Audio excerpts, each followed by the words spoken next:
May we have a roll call, please? Chair LaFaro, Present. Vice Chair Finnerty, Present. the Secretary is present, Board Member Mutu is absent, Board Member Neely, Present. Board Member Fulham, Present. Board Member Glazer is absent. We have a quorum. Thank you. Please join us for the Pledge of Allegiance. I pledge allegiance to the flag of the United States of America and to the republic for which it stands, one nation, under God, indivisible, with liberty and justice for all.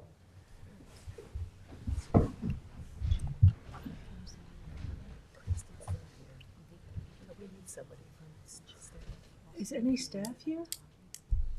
Good questions. Did you see any staff, Christine? Nobody's here. Brendan was, Oh, I was afraid of this. he was here a minute ago. Yeah, but Well, you can go over I the think about procedurals. the nightmares about this. I'm in the planning board, there's no staff, like, just to wake keep up. track of what we do. Yeah. Just take notes.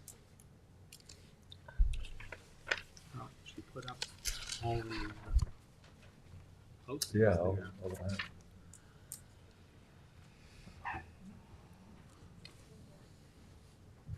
Yay. Kristen's checking. Sign Okay. Okay, the first item on the agenda is 1456 SRR LLC. Do we have notice, counsel? We do, Madam Chair. We do. Good to read. Tom? Okay. Please take notice that in accordance with local law number 14 of 2022, a public hearing will be held by the Southampton Town Planning Board on Thursday, November 14th, 2024, at 6 p.m. at Town Hall, 116 Hampton Road, Southampton, and via video conferencing to consider the site plan special exception application entitled 1456 SRR LLC. The application for the construction of two one-story buildings totaling 24,650 square feet and associated parking for special trade contractor uses on a 2.82 acre property situated in the LI 40 zoning district, Aquifer Protection Overlay District, and Pine Barrens Compatible Growth Area located at 1456 Spionk Riverhead Road, Spionk, Remsenburg, Suffolk County Tax Map 900-327-1-2. Thank you. Is there someone here to represent the application, please?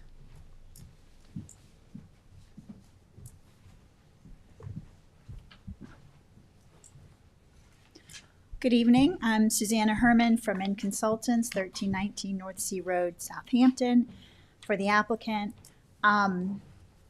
This board has seen this application a few times already. It is LI 40, so it's light industrial zoning. We're proposing two buildings. One, building A would be 14,500 square feet. Building B would be 10,150 square feet. They would be used for special trade contractors. Sorry. A use that is much needed in the town. It's an appropriate use for this area. There are other similar buildings and properties in the area. As I mentioned, it's LI 40, light industrial zoning. It's in the compatible growth area for Pine Barrens. They would be one-story metal buildings. We just got ARB approval last week. As I think you had a aerial photo, which I've submitted previously, but I just wanted to point out there's already a lot of disturbance on the property. The whole southeast corner is cleared. There's an existing residence on the property that would be removed.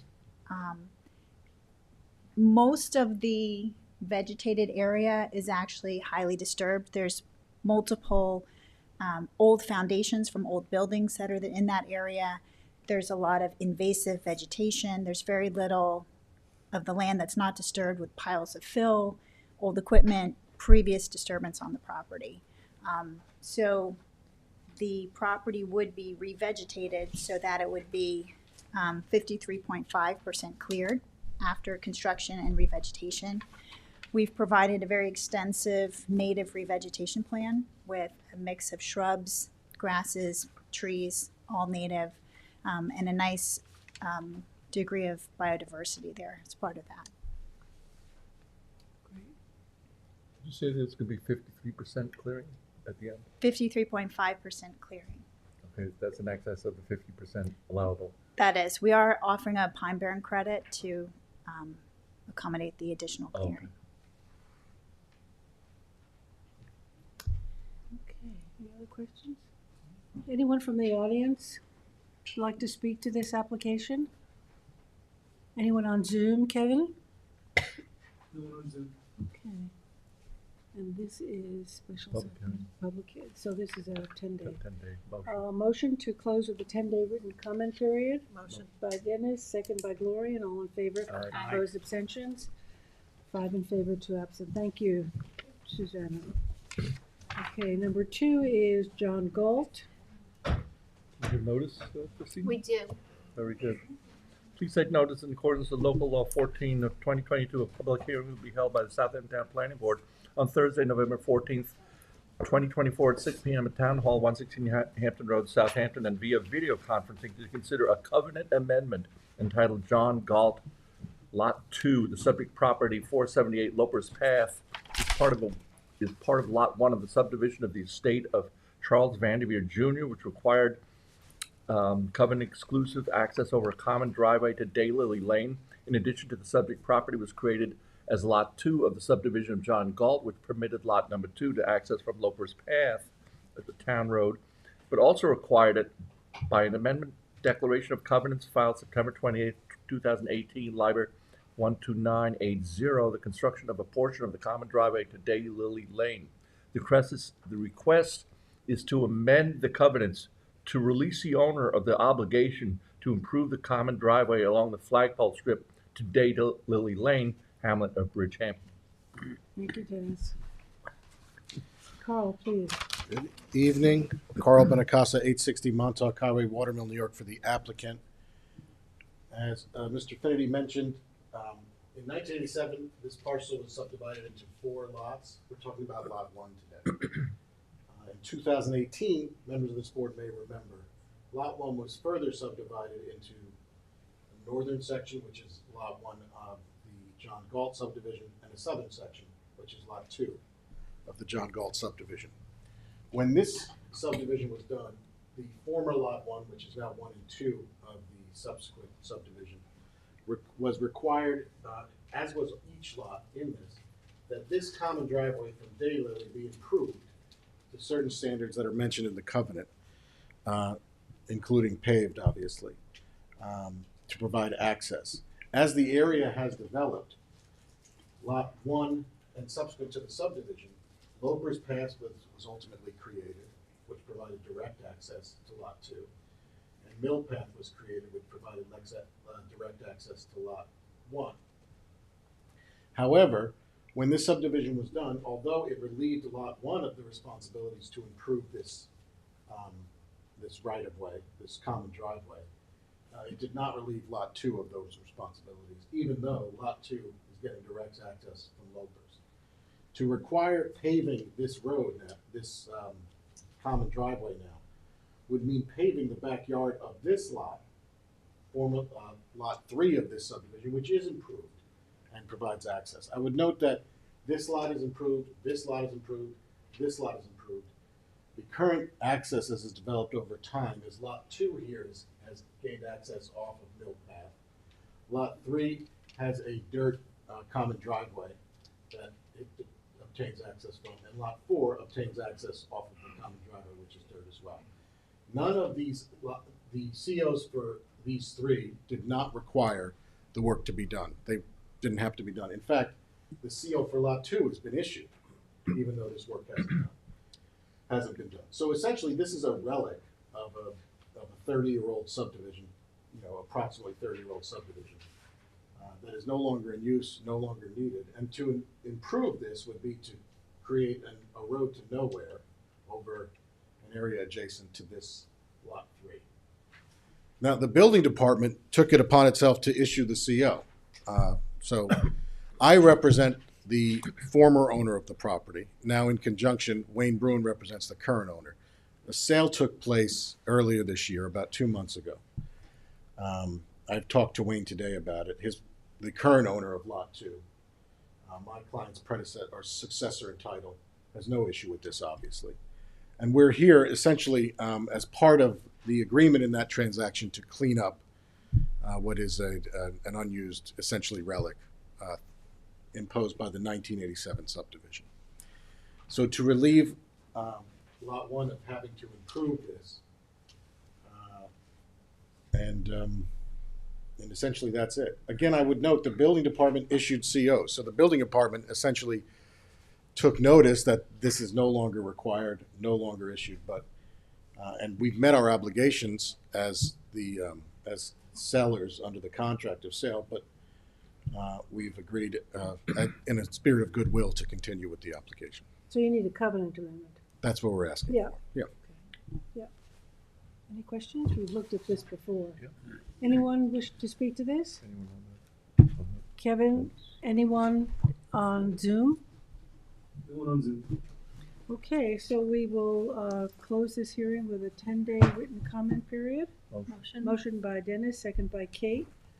All in favor? Aye. Opposed, abstentions, 5 in favor, 2 absent. Thank you, Carl. Thank you very much. Have a good evening. You Thank too. you. Carl. Bye. Good to see So you. number 3 is, number 3 and 4 And 5. and 5 are pretty much the same application, one site plan, one subdivision. Do I have to call them separately? You have to call them separately, but you can open them together. Okay, good. So let's start with number 3, which is the NRP Holding subdivision. And Do we have notice? We have noticed, yes. Okay.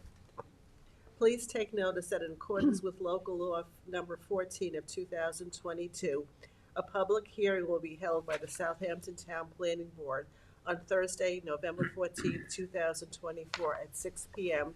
at Town Hall, 116 Hampton Road, Southampton, and via video conferencing to consider the pre-application entitled NRP Holdings LLC.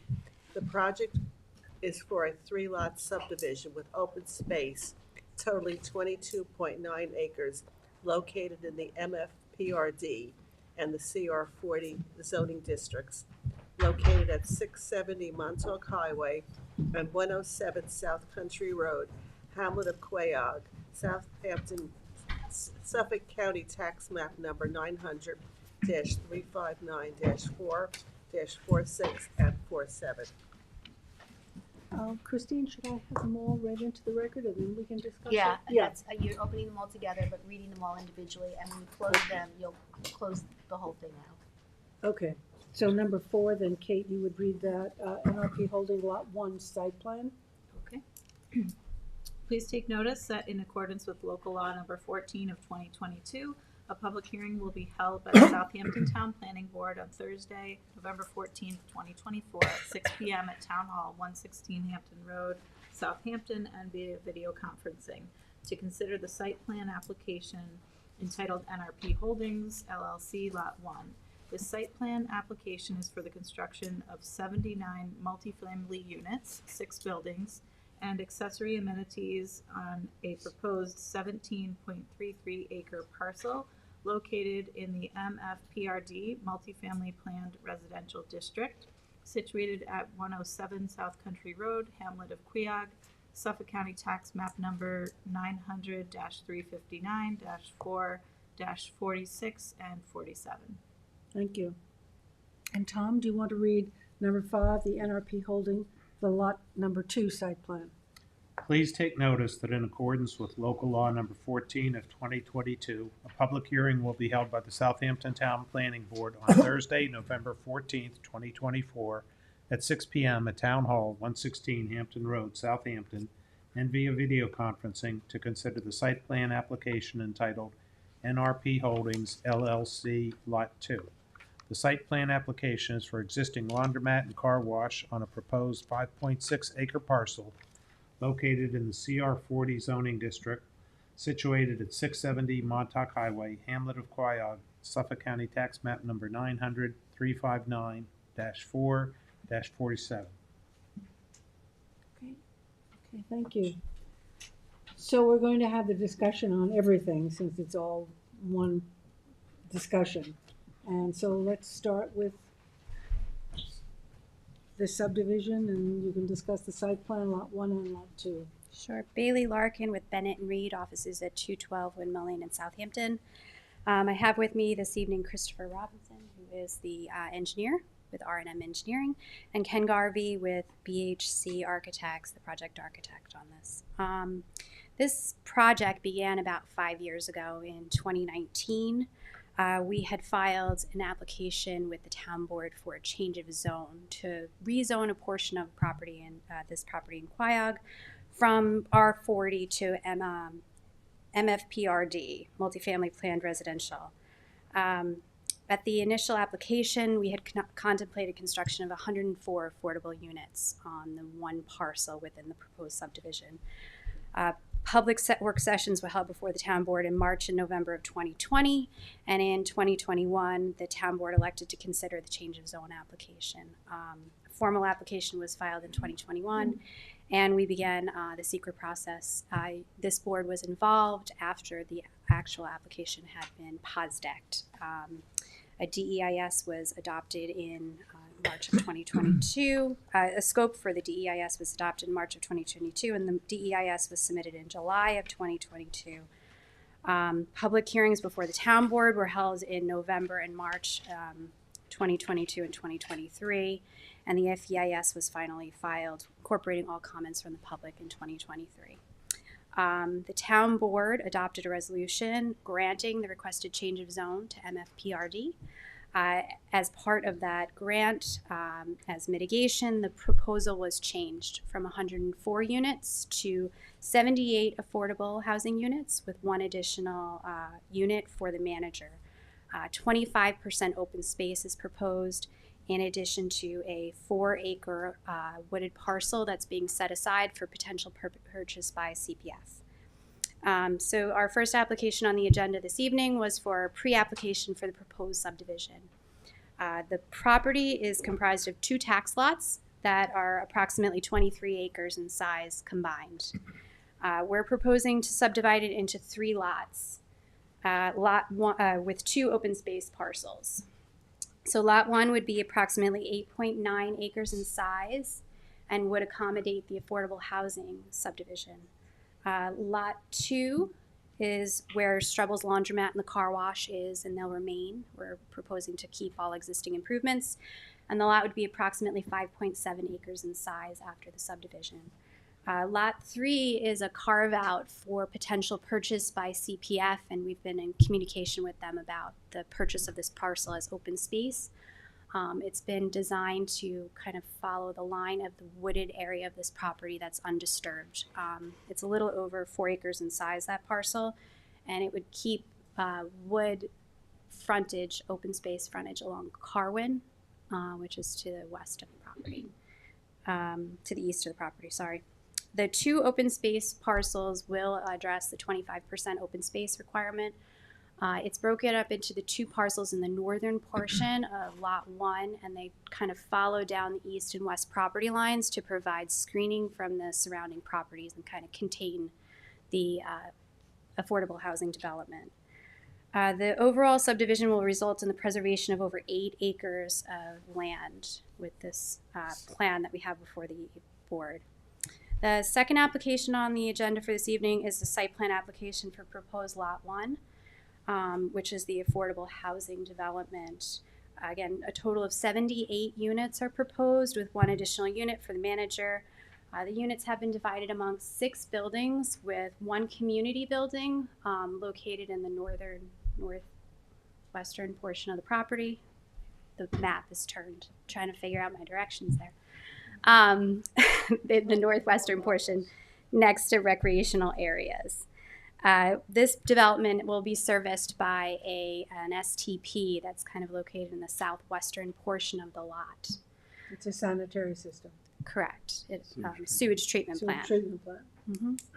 On referral from this board, we were at the ARB a few weeks ago, who actually gave us some positive feedback on the project, and they didn't really have any concerns with the architecture that was proposed. Access to the development will be by means of South Country Road only. We're providing in excess of the parking requirement with 186 parking spaces proposed, where 158 are required.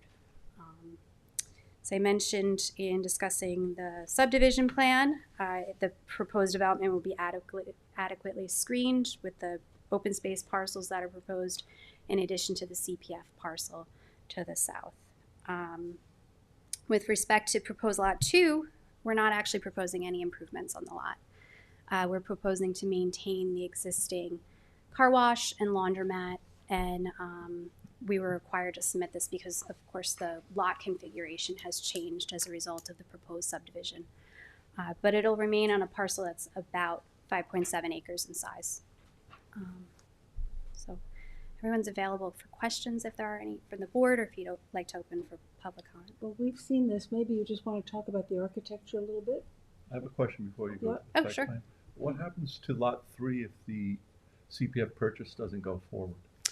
The town board resolution said to CPF, it has to be sold to CPF or a similar agency. So it would be still dedicated as open space in some manner, is the intention of the town board resolution. So the resolution says if CPF isn't purchased, then what happens to it again? It says, Stays open space. yeah, it's It becomes intended open to be space? open space, but we are in communication with CPF openly discussing the purchase of this property. So, And that's 8 acres. correct. It's 4 acres. 4 4 acres acres. for that parcel. Total open space is about 8 acres, though. So it can't be developed. Can you just talk about the septic on the car wash? What? Sure. Chris, do you want to? Good evening, Chris Robinson, Robinson and Muller Engineers, 50 Elm Street, Huntington, New York. The car wash, I'm going to start, the domestic waste from the car wash and from the laundromat, which are your bathrooms and the people that work there, that sewage will be transferred and treated at the sewage treatment plant on lot 1. I thought I remembered that. Yeah, so that'll all be together. All the domestic waste will be treated and brought down under 10 milligrams per liter of nitrogen as a full treatment. The laundromat and the car wash both have an industrial treatment for the wash water. The car wash is a hold and haul because you can't discharge it into the ground. Those systems are already designed. They're fairly new and in place, and they're going to remain. And the one for the laundromat is a pre-treatment for the laundromat. Again, recently rebuilt, and it's going to remain. Okay, thank you. Any other engineering questions? Architectural, just a quick overview, quick architectural review.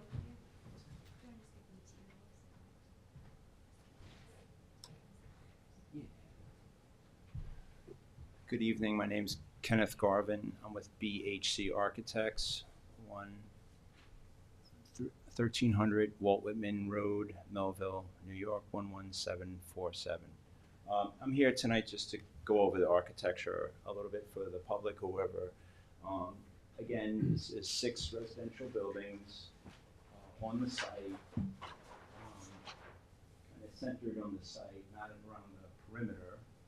They're small 2-story buildings, basically, which have, the smaller buildings have 4 apartments on the first floor, 4 on the second. They have, let me put the rendering up there. Again, there's 78 units and then 1 unit for the manager. And out of those units, there's 1 bedroom, there's 27 1-bedroom units, there's 36 2-bedrooms and 16 3-bedrooms. And out of those units, there's 8 of them are accessible, fully accessible for the handicap, and 4 of them are designed for the hearing and visual impaired. The other units that are on the ground floor will all be adaptable for handicap accessibility. So if they have to be changed, whatever, they will be designed that way.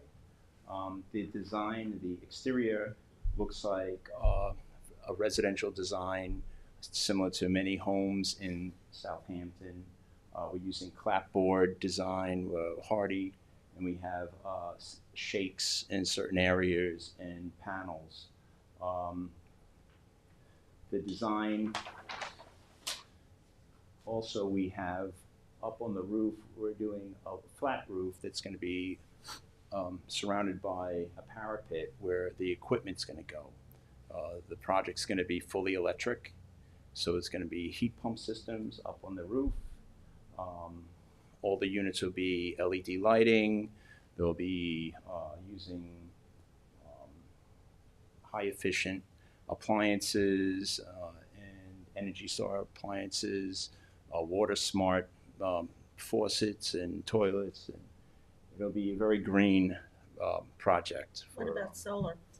I believe one of the renderings had solar on it. I'm not 100% if it's going to be solar. I mean, if you've got totally electric homes, adding solar to reduce the cost.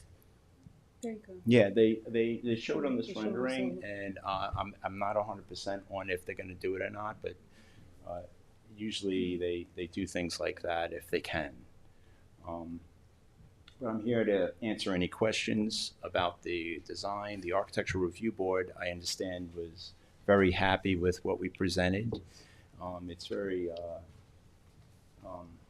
traditional design, similar to the homes and small structures in the town of Southampton. Are the units going to have each unit have a designated parking space, or is it just going to be open parking? I'm not sure. That's really a management question, but there will be. They needed 158 spaces, and they have 180. So I think there's going to be enough parking, but We won't have designated spaces for each individual unit, but we do have in excess of the parking requirements for them. But just to keep in mind also, these units, as required by the MFPRD requirements, are each accessible from the exterior. So it's almost as if condominium units, where each individual unit has an exterior entrance. So most likely people are going to be parking next to their own door. It's not like you have an entranceway with 5 apartments coming off of it. They'll individually be accessible from the exterior of the building. The reason I ask is one of the things we've been becoming aware of now with multifamily housing is the introduction of electric vehicles. Okay, and we're trying to develop a mechanism where people can get their cars charged, as opposed to, you can imagine an evening with a dozen extension cords hanging out of windows going across the lawns and sidewalks to plug in these electrical vehicles. One option is to run conduit under the parking areas and have various locations, but then again, you'd have to have a place to generate a centralized, I guess, as a homeowners association, or maybe it would be metered. Just something to think about that in the design, because it can come up in the site planning. Okay. I can talk to them about potential for car charging stations on Just site. make provisions. This for it is as well. not, these units are not intended to be purchased. They're all going to be rental units. Yeah. So there will be a rental management company that'll be maintaining the property. Renters are gonna have electric Yes. cars too. I know. Where you understand what we're trying to Yes. avoid there. Yeah. Okay, And if the infrastructure is put in place when you're building it, yeah, It's easier. it's easy very to do. easy to run conduit under, PVC lines if you need to get the bollards out to the parking locations. That's something we can definitely ask. And the town's adopted climate action plan, the COP, is really encouraging solar, so we encourage you, we're asking that of most applications. good. Yeah, with the also they're going to use all LED lighting in the units. They'll be designed. The buildings will be designed with all air sealing details. So when they construct it, if there's any cracks between the sheathing, they'll seal it. And they do these blower door tests to make sure it's a very tight design once it's complete. Low VOC paints and whatnot. It's, Electric stoves. yeah. Okay, so we have some people who'd like to speak. Okay. Joseph and Joanne Ventimiglia, are you here? Please come up to the podium. Can you just move that so people don't trip on it? Good evening. Good evening. My name is Joseph Ventimiglia. This is my wife, Janine. Welcome. We owned this property here for the past 24 years, and we were privileged to move into this area, knowing that it was pretty much preserved, not legally, but pretty much wooded area and slightly developed. Of lately, we've had this beautiful development that has taken place just beyond Carwin Road, with homes that are in $2.5 to $3 million price range. We were very happy to see that as an upgrade to our community. Quiog is quite small, I'm sure you're aware of it, but we hold it close to us. The other point I'd like to make is that it wasn't zoned residential when we built the house here, and it became residential. We were very pleased with that, hoping that more homes were being built later on in time would be residential, similar to ours. And my final point is, I think this is going to be mute, is that we paid a hefty tax when we bought our home for land preservation. Pine Barren tax. For the Pine Barren tax. And we would hope that not a little piece of it, but all of it would have been preserved for the future for Southampton. You have anything I'm to? just concerned about, this seems to be good and here, but you're saying that they might develop in this area here? No, it No, sounds like it's that's all- gonna be It's gonna preserved. be That'll be preserved. definitely. Yeah. About 8 Yeah, acres of I'm concerned about preserved people in property. Harwin, That was my those first beautiful question homes. to the. Mhm. Yeah. Nobody wants to look across and see this. No, Uh, I think it'll be- I think we're kind of late for this because it looks like this is almost a done deal. But again, I want to make it my point is that it should have been land preservation, or it should have continued to be zoned for single-family homes. Thank you very much Thank for you. hearing. Michael Meyer, Meyer. please.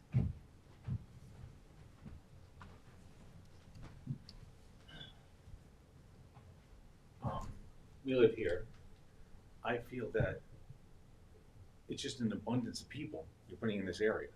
It seems like you're going to tax the whole situation with the amount of people you're just bringing in. It seems like I just can't, there's all 1 acre zoning, and then you're pushing this through, and I just don't see how that fits the area at all, and how that's going to work with schools and everything else with all those people coming in.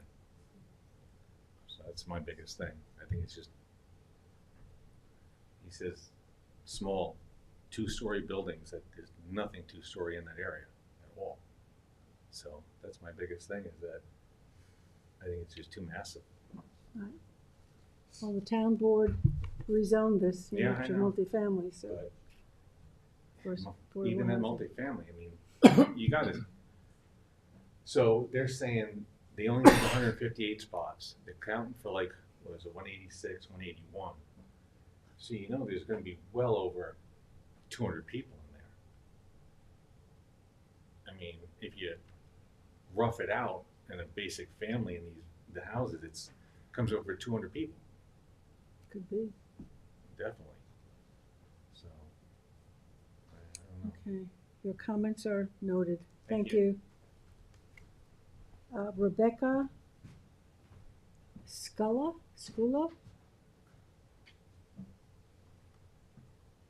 No one? Is there anyone on Zoom? Kevin? No one's in. Arthur Mendoza?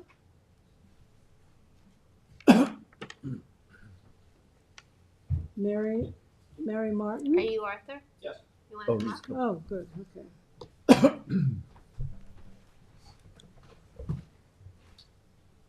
I do agree that it should stay preserved, and that's all I'm gonna say.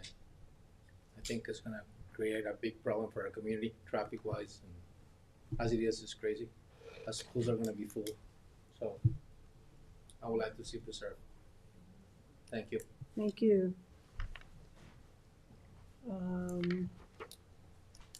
Mary Martin? Put my name on it, all this, sorry. Okay. Is there anyone on, you said there's no one on Zoom, Kevin? No one. And this Okay. would be for anybody that signed up for any of the 3 hearings. Yeah. Just so everybody understands. Christine, do I have to close each one separately? Yes. Okay. Well, do you want to just, does anybody else want to speak? You've got one lady there then. Does anyone else want to speak? Do either of you two want to speak? Do you want to speak? Oh. You're the only two that are. Okay. Motion to close the subdivision. Okay, so the first is the subdivision application that we're going to close with, 30 days. I'll move for 30 days. I agree. okay, 30-day written comment period on the subdivision. Motion by Dennis. Second. Second by Gloria. All in favor? Aye. Opposed, abstentions, 5 in favor, 2 absent. And then we're moving to NRP Holding Lot 1 site plan. We might as well do them all 30 days then. Yes. 30-day, Tom, you move that? Yes. And second by Second. Dennis, all in favor? Aye. Opposed, abstentions, 5 in favor, 2 absent. And the last piece is the NRP Holding Lot 2 site plan, and that'll be a 30-day written comment period. Motion. Motion by Gloria, second by Kate, all in favor. Aye. Opposed, abstentions, 5 in favor, 2 absent.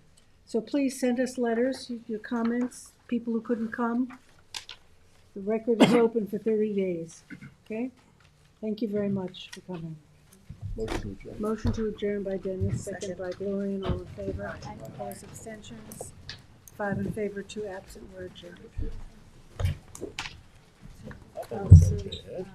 Christine, yeah, no, I'm gonna text him. Check the